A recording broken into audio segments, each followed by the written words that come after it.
Hi, Callum. Good to see you. Can you just tell us what... Can you hear me okay, Callum? Yeah.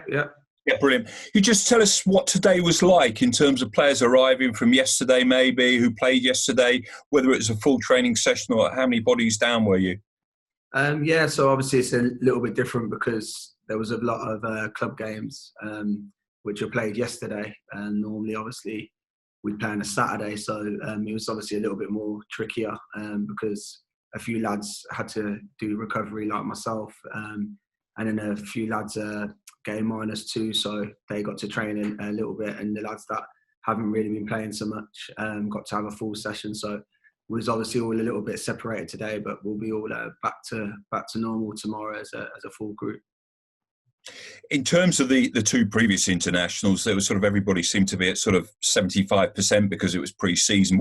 What can you have learned there that may help you on Thursday, bearing in mind you're not going to have too much time in terms of preparation and training?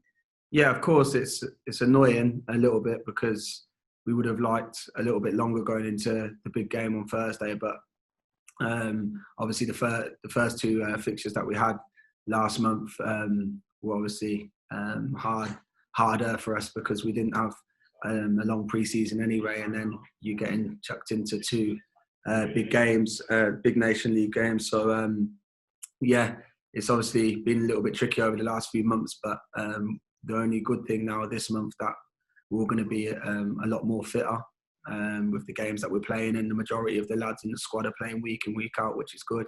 So sharpness-wise and fitness-wise, we're all in a good place. Yeah, especially you're doing really well with West Brom at the moment, scoring goals and starting. Do you feel you're in a much better position now to push the manager for a starting berth on Thursday? Yeah, definitely. Obviously, because you're with your club more than you are for the international games, you've got to do well for your club to first of all get selected and then to try get into the starting 11. And I've just been enjoying my time at the moment with West Brom. I've obviously started the first 4 games of the season and was involved in one of the cup games and got myself a few goals. So yeah, I'm obviously positive going into the game, but I've just got to obviously wait on the gaffer's selection. But I'm just going to keep working hard and try to do well in training the next few days and see how it goes. Cheers, Callum. Thanks for your time. Okay, thank you. Okay, Sinead, would you like to come in? Yeah, Callum, as you said there, have you been given any indication at all whether you'll start this week? No, I've had nothing so far. Obviously, as I said, it's been tricky this week. Today, sorry, with lads having to do a little bit of recovery, and but we're all back together tomorrow. But yeah, we'll just wait and see. Obviously, any player would want to be starting in games like Thursday night. It's obviously a massive game, but it's down to the gaffer for who he's going to pick for the game. Do you expect you to be more cohesive on Thursday?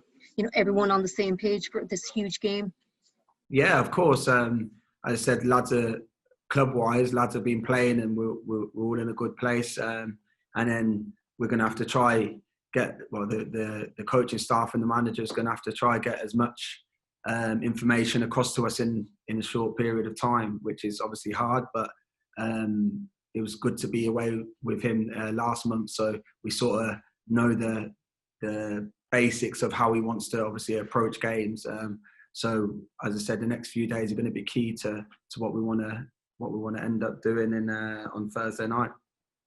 Do you go there with confidence, with no fear? Yeah, no fear. Well, personally, I never fear for anyone really, and I think we're like that as a group. We know that we've got a lot of quality, and you could see. Obviously, it was disappointing to lose against Finland, but you could see little things as in the game where we're trying to get to where we want, what the manager wants. We're getting there, but it was obviously harder last month because we wasn't as fit as we are now. So yeah, I'm really positive. Obviously going into Thursday, and I back all the lads and everyone who's involved here. Good luck. Thanks. Thank you. Just a couple of people in, if that's okay. So yeah.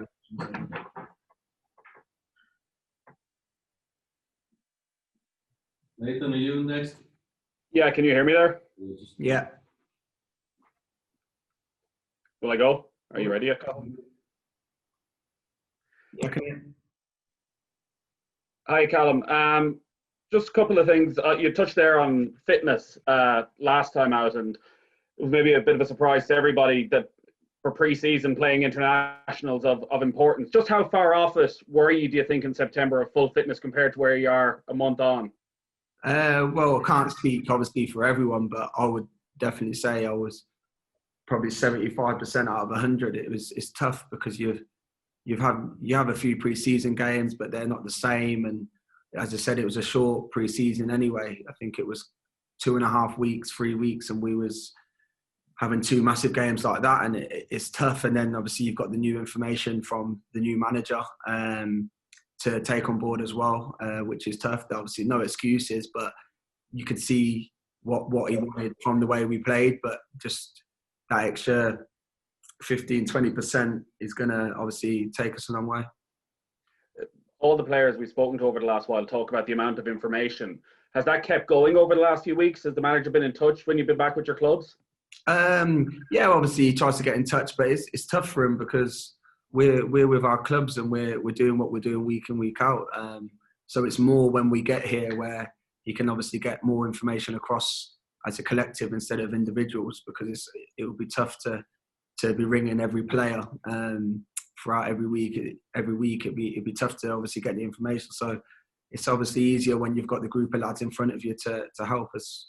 It's easier to get the information across. I'm sure you'd say you'd play anywhere, but if it is the 4-3-3 formation, again, across that front three, what do you think is your best position? What's your preferred spot? Obviously, I've played in every one of them positions in my career so far. So I had obviously for Preston North End, I played a lot on the left, and then for Ireland, I've played a lot on the right. And then obviously this season, West Brom last season, I was on the left and right. And then this season, I've been playing through the middle for the first 4 games of the season. So that's the obviously good thing about myself. I enjoy playing in any of them positions, and I enjoy just being in the final third and trying to be a threat from any right, left, or up front. So it's been obviously it's good for me because it helps me get into the squads, and hopefully I can, as I say, push for that starting spot. Just one last one. Cyrus Christie's been called back into the squad in place of Seamus Coleman. He was talking over the last few weeks about some of the issues he'd had with racism when he was in with Ireland.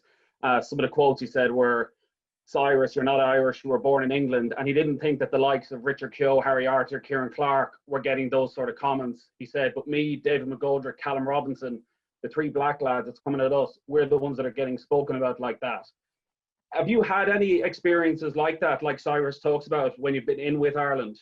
Not so much. I haven't had a lot. I think when I was at Preston, I had my Preston time, but when I first sort of joined the squad, I had a few tweets and stuff like that. But I haven't had nothing to face or heard anything from anyone, from the fans or crowd-wise. And with Twitter, as you know, you never get a face on the other side of it. So obviously we got them tweets deleted because we want that kicked out. We don't want any of that.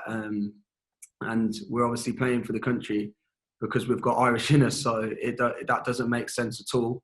Or we wouldn't be playing for the country. And we still put in 100 and 110%. It doesn't matter. So yeah, obviously that's disappointing if Si's had that. I've had a little bit of it, but maybe not as much as him, or I'm not sure about Didsy. But in general, we're trying to kick that out. And as you can see with football in England, in the Prem and in the Championship and all the leagues, we're really trying to push this because it's obviously disappointing what's been going on around the world. And football is obviously one of the main sports, and we're trying to push that in general. So yeah, obviously it's not nice that Si's had to experience that, but with me, I've only had a few tweets, and as you said, you don't know who's on the end of them. Do you think it's working? Do you think taking a knee for the 10 seconds at the start of a game is having an impact?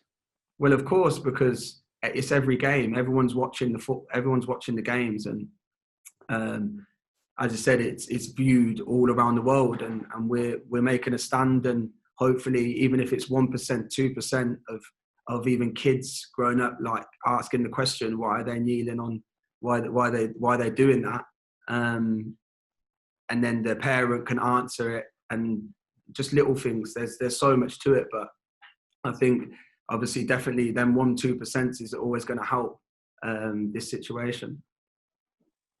Thanks, Callum. Thank you, Nathan. Adrian Eames, would you like to ask a question? How you doing, Callum? Spoke yesterday about Ireland's approach, and he said they won't, that the team won't be cautious. In terms of, it's a one-off game, and it's a cup semi-final to make a final with a big prize at stake. So how do you think you'll approach the game in terms, because you mentioned as well that Slovakia are a possession-based team. So how important will it be to try and get on the front foot and dictate things on Thursday? Well, of course, that's down to the manager, not Callum Robinson. But I think since obviously we've only had one trip with a new manager, but he's been really positive with us, and as you could see in the games, the way that we was pressing and the way we was trying to go at it, we wasn't sitting off at times in the game. You have to sit off. There's quality in international football, and you can get punished if you're all over the place. But you can see that we're being positive, and we're trying to force the issue. And I'd assume we're going to obviously go there positive and try to attack them and to stop them playing and disrupt them. But as I said, I'm not the manager, and we haven't really had that sit down yet or a meeting about what's going on, because it's obviously lads have been coming in. As I said, the likes of Connor come this morning and Doc's come this morning, so that we haven't had that group meeting yet. But obviously, it's down to the manager what he wants to do and how he wants to go there and to try get a win is what we're obviously going to try to do. And I'd assume it's going to be to try force the issue. Thanks very much. Thanks, Adrian. We just want to see if there's anybody else waiting, please, Matty. No, you're all good. Okay. Right. Damien Spellman. Hey, Callum. Hello, you okay? Yeah, good, thanks. Callum, does the fact that you playing regularly in the Premier League, you're scoring goals, particularly against Chelsea, do you think you've given the manager something to think about for this week? Well, you hope so, as a professional footballer and as an attacker, scoring goals and assists, and obviously first of all playing, getting games and starting and getting minutes. Hopefully, I've been doing well in club level, as I said, first of all to get selected, but then to obviously get to get in the starting lineup. I've been obviously working hard club level to try and get that starting. That start here, and obviously fingers crossed that can happen. And we just got to wait and see what the manager wants to go for on Thursday night. But I've done the best I can, and hopefully in the next few days I can keep training and working hard to try and push to get that start. And just obviously, ordinarily, this game would be played in front of a really hostile crowd in Slovakia. No crowd there. From your experience in the Premier League, how much difference has that made playing behind closed doors? Yeah, there can be differences in different games. So, for instance, that Chelsea game, they come back into it and obviously got the 3 goals. But you could say if there was fans roaring us on and to keep them out, that could have happened, and we could have maybe got a win. Is obviously that's the main thing that I miss the most. I miss the fans at games, and especially games like Thursday night. It would have been going off. So yeah, it's obviously disappointed. Missed them loads, and probably took them for granted a little bit because now for the first time ever that we've had to play without fans, you really do miss them. So yeah, it's going to be obviously different on Thursday night without our fans there. Thank you. Thank you. Cheers. Roland Murphy. Yeah, so you spoke a lot earlier about fitness and your fitness being lacking earlier in the previous matches. Do you think, as well as being fitter, you'll also be mentally sharper for these games, having played a few games over the last month? Yeah, of course. The fitter you are, the sharper you are, and that's just common sense. That's just as in, if you're fitter, you don't have to worry about your legs like blowing up early or whatever. You're sharper in your mind, your touches, your awareness, everything. It takes long, and that's why normally you have a 6-7 week period to get to that point. And as I said, we only had 3 weeks, I think it was, or 2.5, 3 weeks to get to that point. And then you're playing against teams that their leagues have started as well. Also, their leagues were started before us, so they would have been up to a little bit more speed than us. So yeah, it's obviously difficult doing it, but we had to do it. It is what it is, and for the boys we done well. But as I said, the way the manager wants to play, you need that extra 15-20%. You need to be a bit more fitter than we were with the press, etc. But that's why I'm hoping. Obviously, these next 3 fixtures, but obviously Thursday night, we'll be fitter and we'll be obviously more on the ball and sharper around the box and in our own box as well. Thank you, Ronald. Gavin Cooney. Hey, Callum. Yeah, just to really follow on from something Damien was asking about, from your own performance point of view, what's the most difficult aspect of playing in an empty stadium? Yeah, the difficult is probably when you score against Chelsea and there's no one there to there's no one there to celebrate with, just the camera. So that's the difficult part of it. And as I said, for West Brom, we're obviously back in the Premiership, and the fans would be roaring us on and celebrating goals, etc., and helping us along the way, which isn't happening at the moment. Obviously, we're celebrating with just our teammates, but as I said, you take the fans for granted when you're scoring goals, or you're getting a draw against Chelsea at the Hawthorns. It would have been obviously nights to remember, but at the moment there's nothing. Aston Villa last night beat Liverpool 7-2. Villa Park, as I was there before, that would have been going off for hours. But obviously, it's just sad that isn't happening at the moment through these circumstances. But we have to just obviously keep playing and keep working hard through these times. Yeah, obviously the circumstances around the world are very difficult for everyone, and obviously the virus is still out there. Now you're leaving what is quite a controlled, like health-wise, Premier League environment, and I'm not at all questioning your commitment to Ireland. You're clearly committed to international football, but did it give you pause for thought at all? Are you anxious at all about leaving your club and then getting on a flight to England or flight to Ireland, and then you're going to play in Slovakia, then in Ireland, then in Finland, then back to England? Like, it's an awful lot of travel. Like, I think you'd probably be human if you wouldn't be human if you weren't a little bit anxious about that. Yeah, I think everyone's obviously a little bit anxious about obviously catching it, which is understandable. But at the end of the day, this is our job, and then you're playing for your country. At the end of the day, there's no way I'm not catching a flight over to Ireland and catching a flight to Slovakia and back and to Finland, and no chance I'm missing that. Obviously, you are anxious because it is crazy what's going on in the world right now. But at the end of the day, it's our job, and we want to play for our country. It's simple as that. And you're probably aware, I doubt even the manager has to say it, that you can cheer up a full country with your result on Thursday night. Yeah, of course. Through these sad times at the moment, as I said, I would say in general, football in general has been obviously keeping people healthy, and you think, you laugh and you think that no chance, but I know that football is definitely helping people's heads at the moment. Obviously, being at home a lot and watching the games, etc. Obviously gives them a motive to be happy. So yeah, obviously a lot's on Thursday night, and if we can get a win to put some smiles again on people's faces.